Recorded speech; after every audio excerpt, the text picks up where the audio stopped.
Hey, what's going on, you savage? Welcome to the show. All right, I'll make it fast, super fast today. Go to traviscrutcher.com. Go to teardownapparel.com. Go to thealphainitiative.com. Those are 3 websites you should check out, and all 3 links are in the description of this and every frickin' episode. All right, that's it. Do those things, and I'll say please and thank you. Now I'm going to shut up so I can thereby talk some more. Welcome to Not Sorry with Travis Crutcher, the show where Travis will say some things that might trigger you, offend you, make you laugh, or even motivate you. So, if you're not easily offended, stick around and enjoy. On the other hand, if you are easily offended, listen anyway. Then go tell everyone how triggered you were. Either way, you can be certain of one thing: Travis is not sorry. All right, here we go. So we have talked on the show before about quote, embracing the suck and, leaning into fear and all that good stuff.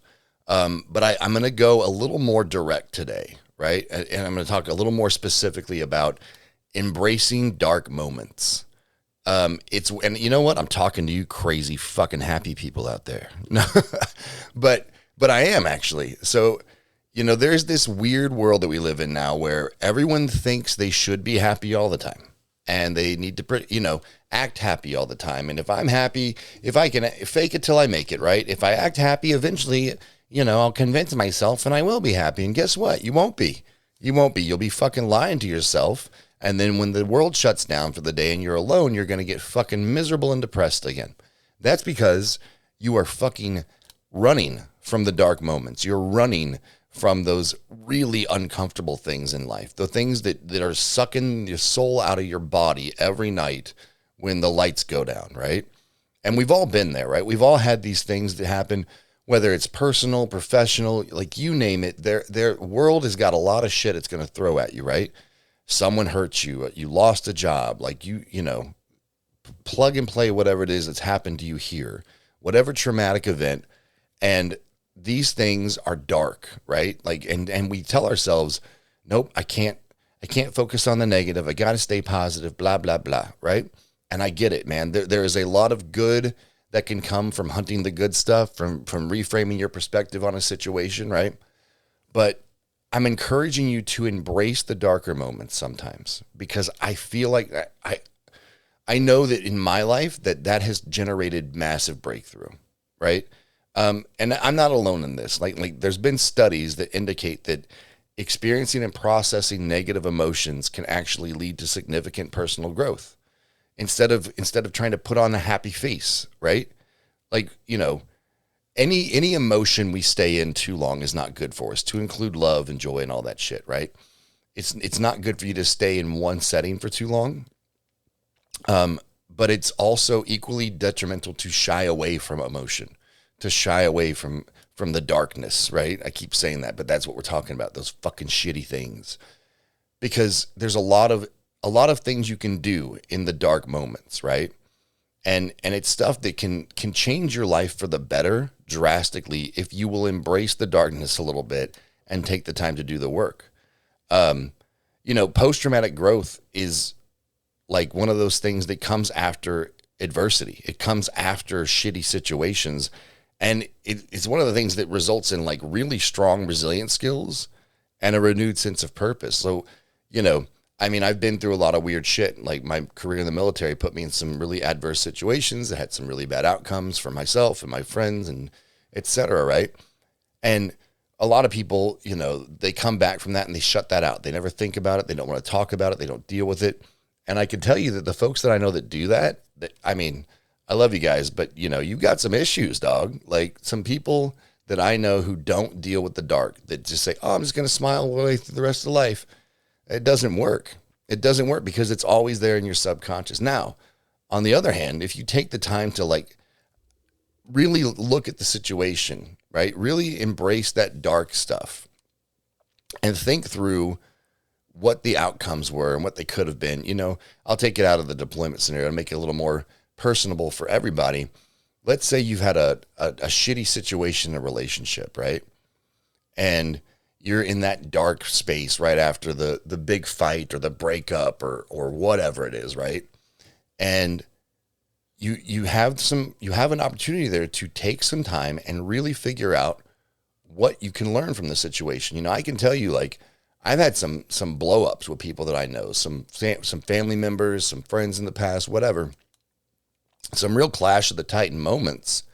And sometimes I'll embrace that darkness and I'll go, okay, what do I really value here? Right? What's really important? What are the ups and downs and all the different scenarios that may come out of this thing? Like, I really just dissect the fuck out of it. And sometimes I'll look at that scenario and go, okay, here's what I learned about me, right? Here's how I conducted myself in the situation that probably fed into a negative outcome. Here's what I can do in the future. And here's things I can look out for in myself and in folks around me to know that we're on the verge of going that way.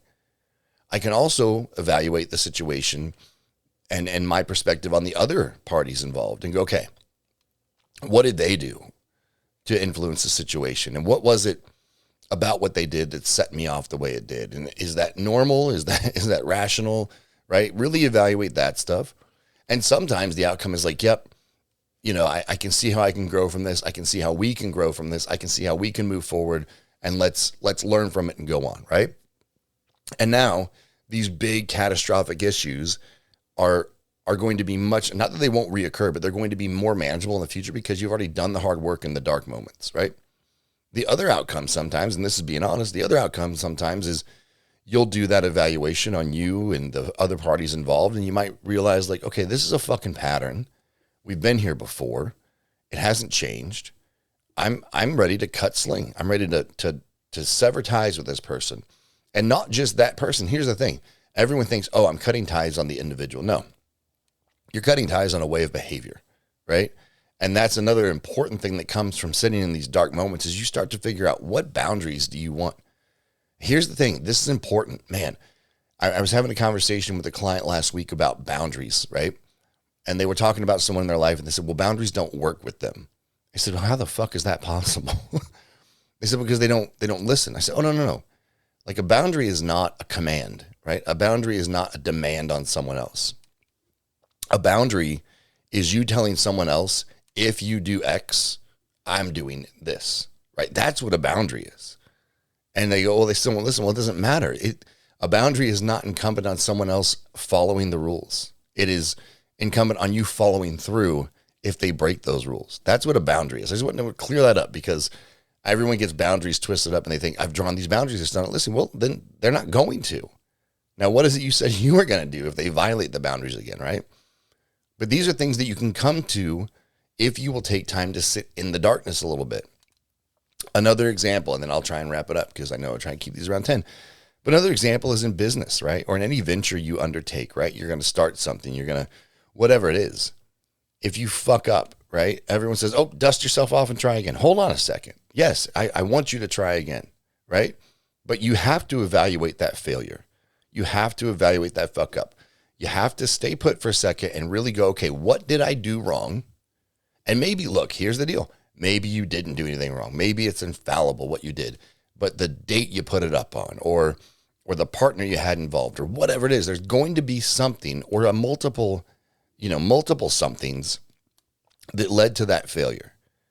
And I know it sucks to reflect on failures. I know it's no fun to look back on things that you fucked up on, but there's a lot of learning and breakthrough that comes from that. And so even in a business sense, if you drop the ball on something, you have to do the analysis on why.